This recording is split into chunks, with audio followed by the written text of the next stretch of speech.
আসসালামু আলাইকুম রহমতুল্লাহ। আমি আজকে নামাজ পড়ে ছাদের উপরে এসে যে জিনিসটা লক্ষ্য করলাম, এত সুন্দর মৃদু বাতাস।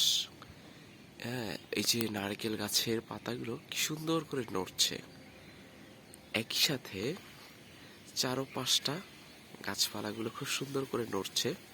এই যে মানে ভীষণ ভালো লাগছে, এবং বাতাসটা এত সুন্দর যে মনে হবে আপনার খেয়ে ফেলি, একটু বাতাস খেয়ে ফেলি, এত সুন্দর বাতাস।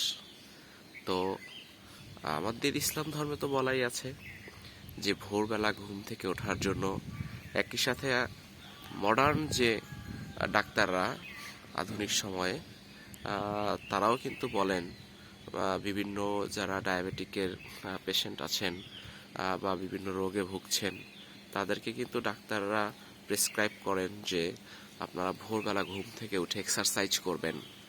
তো সবার কাছে এটাই বলা যে আপনারা ভোরে ঘুম থেকে উঠে ছাদে অথবা রাস্তার পাশে অথবা রাস্তায়, মানে খোলা জায়গায় ভোরবেলা আপনারা হাঁটাচলা করবেন। দেখুন কি সুন্দর সিন, এই যে মানে মুহূর্তটা, এটা কিন্তু আপনি সারা দিন খুঁজলেও পাবেন না। এত সুন্দর একটা ভিউ, কি সুন্দর লাগতেছে, মানে আমি সত্যি অবাক হয়ে যাচ্ছি।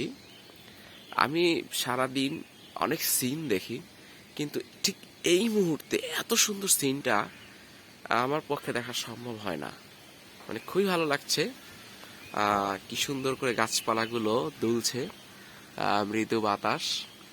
আমার তো মনে হচ্ছে যে আমি আরাম করে যদি ঘুমাতাম, সেই ঘুম আমি আসলে এটা মিস করতাম। সে আরাম করা ঘুমের কাছে এই যে বাতাস, কি সুন্দর বাতাস, চারপাশের গাছপালা, পাখি ডাকা। মজার বিষয় হচ্ছে পাখি ডাকাটা আপনি শোনা যাচ্ছে তো,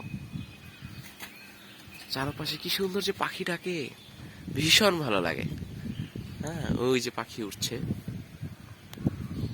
ওই যে কাক ডাকছে, বিভিন্ন পাখি ডাকছে। মানে সত্যি আমি ইমপ্রেসড প্রকৃতি দেখে।